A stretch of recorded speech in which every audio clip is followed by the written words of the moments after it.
নমস্কাৰ, কাতি বিহু শুভেচ্ছা জনাই অঞ্জলি কিটচেনৰ অন্য এটা ভিডিঅ'লৈ আপোনালোকক স্বাগতম জনালোঁ। আজি মই এটা বৰপিঠা ৰেচিপি লৈ আহিলোঁ।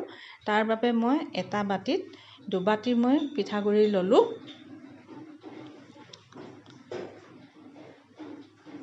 দুবাটি পিঠাগুড়ি লৈছোঁ। এতিয়া মই তাতে আধা চামুচ বেকিং পাউডাৰ দি ল'ম আৰু সোৱাদ অনুসৰি অকণমান নিমখ দিম আৰু 1 বাটি মই গুড় ল'লোঁ।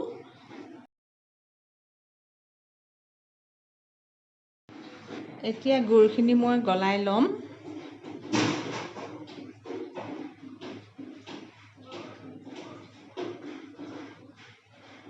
গুড়খিনি গলাই লৈ অলপ ৰিফাইন তেল দি ল'ম। গুড়খিনি গলাই লৈ মই এতিয়া পিঠাগুড়িখিনিত বাকিত লৈ ধুনীয়াকৈ ঘুটি ল'ম। চামুচৰ সহায়ত মই ঘুটি লৈছোঁ।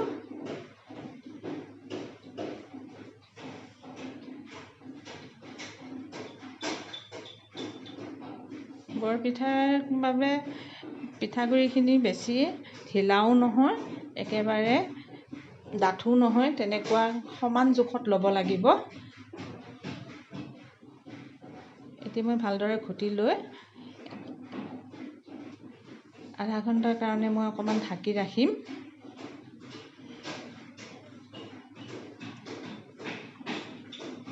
আধা ঘণ্টাৰ কাৰণে মই ঢাকি ৰাখিছিলোঁ। এতিয়া মই এখন কেৰাহী পাতি এখনকৈ ভাজি যাম।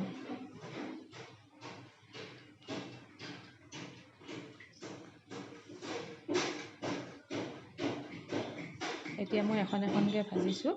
আপোনালোকক গোটেইখিনি মই ভাজি নেদেখাওঁ, জাষ্ট দুখনমান ভাজি দেখাম।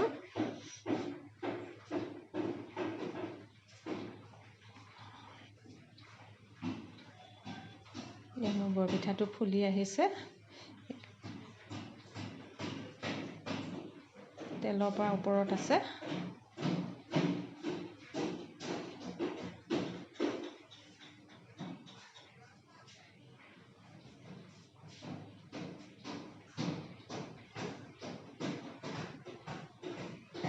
এনেকৈ ভাজি আছোঁ।